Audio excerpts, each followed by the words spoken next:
হরি জানে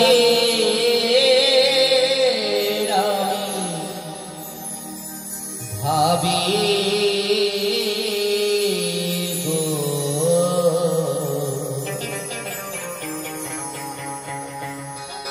তারা তোকে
সপ্তমাসের কালে ঈশ্বর মাতৃগর্ভে দেখা দিয়েছেন। সেদিন ঠাকুরকে ডেকে বলেছিলাম, ঠাকুর ওই মায়ার সংসারে আমি যেতে চাই না, ওই মায়ের সংসারে তুমি আমাকে পাঠিও না ঠাকুর। কেন? বলছি ওই মায়ার সংসারে গেলে হে দীনবন্ধু তোমায় যে ভুলে যেতে হয়। ভগবান ডেকে বলেছি, হে ভক্ত, যদি তুমি ওই জগতে না যাও তাহলে তো তোমার মাতৃহত্যায় পাপে তুমি জড়িত হবে, তোমাকে তো যেতেই হবে। চিন্তা করো না, তোমায় আমি 16 আনা করে দিলাম, এই 16 আনা করি তুমি ওই ভবের বাজারে গিয়ে সাধন ভজন করে লাভবান হবে। যেখানে সৎসঙ্গ হবে, যেখানে সাধু সঙ্গ হবে, যেখানে হরি কথা কৃষ্ণ কথা হবে, তুমি সেখানে যাবে, ঈশ্বরের নাম করবে। যেদিন তোমার দেহ ছেড়ে প্রাণ পাখি উড়ে চলে যাবে, যে 16 আনা আমি তোমায় দিলাম ওই 16 আনা তুমি আমার করে দিও, আমি অনায়াসে ভবসিন্ধু পার করে দেব। কিন্তু যেদিন হতে সংসারে জন্ম নিয়েছি সেদিন হতে ধীরে ধীরে ভগবানের কাছে থেকে দূরে হয়ে গেছি। যার সঙ্গে আমার যুগ যুগের লীনা দেনা, যার সঙ্গে যুগ যুগের সম্বন্ধ, তাকে পর করে মায়ার সংসারে মজে আছে। দেখা গেছে কোটি কোটি টাকার মালিক হয়েছে, কিন্তু বন্ধু এই পার্থিব জগতের টাকা পয়সা সেদিন পরে পালন করি হবে না। কারণ এই দেশের টাকা পয়সা তো ওই দেশে চলে না। শেষের দিনে পরপারের পারের করি হলো এই ভক্ত চরণ তুমি, এই সাধুগুলো বৈষ্ণবের চরণ তুমি। কেউ যদি জীবনে সার করতে পারে তাহলে শেষের দিনের আর তার কোনো ভাবনা থাকে না। হরি বল, হরি বল, হরি বল, হরি বল। ভবেরি মাঝারে কাটিয়া ব্যবসা, দিনে দিনে বারে বিষয় লালসা।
যে ভগবান মাঝে মাঝে এসে আমাদের এই সংসারে খবর নিয়ে যায় যে আমরা মায়ার সংসারে কেমন আছি। আমরা ভগবানকে ভুলে যেতে পারি, কিন্তু ভগবান আমাদেরকে ভুলে না। কেন জানেন? ভগবান যে আমাদের বড় ভালোবাসে। যখন একটু বড় হই, বিবাহ করি, ভগবান এসে বলে চল আমার নাম করবি। ইশারায় ডেকে বলে, কিন্তু সেই ইশারা আমরা বুঝে উঠতে পারি না। বলি না ঠাকুর, সবে মাত্র বিবাহ করেছি, তো ছেলে মেয়ে হবে, তারপর তোমার নাম করব।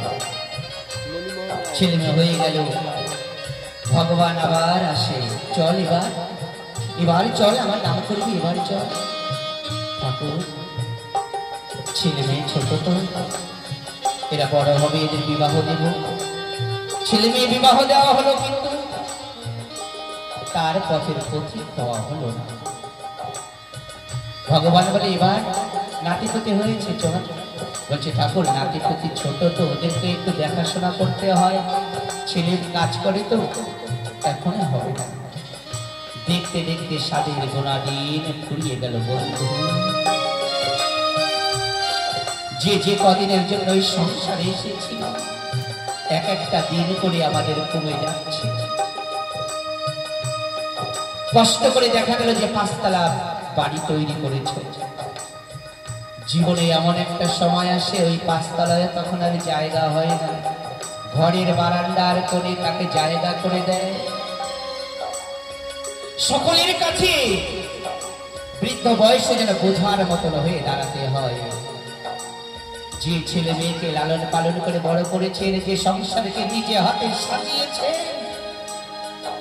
যখন মানুষ বৃদ্ধ হয়ে যায়, ওই সংসারের কাছে সকলে বোঝার মতন হয়ে দাঁড়ায়। বারান্দার এক কোণে একটা ভাঙা খাটের উপরে বসে 2 চোখের জল ছেড়ে দিয়ে দীনবন্ধুকে ডেকে বলছে, দয়াল দীনবন্ধু,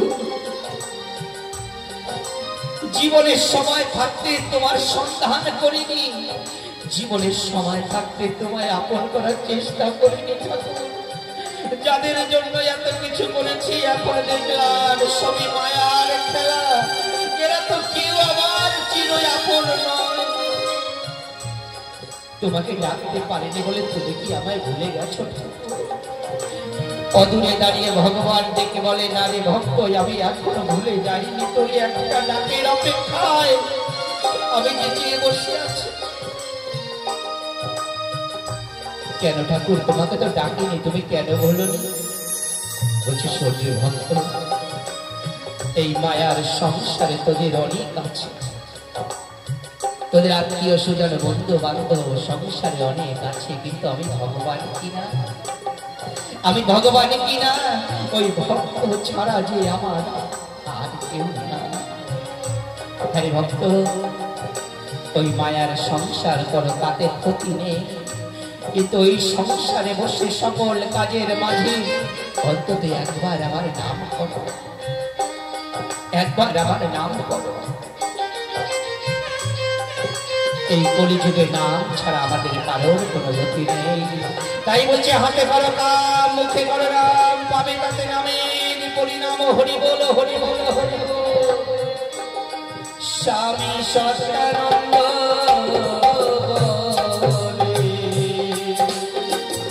শোনে রেখো কোন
তারা তোকে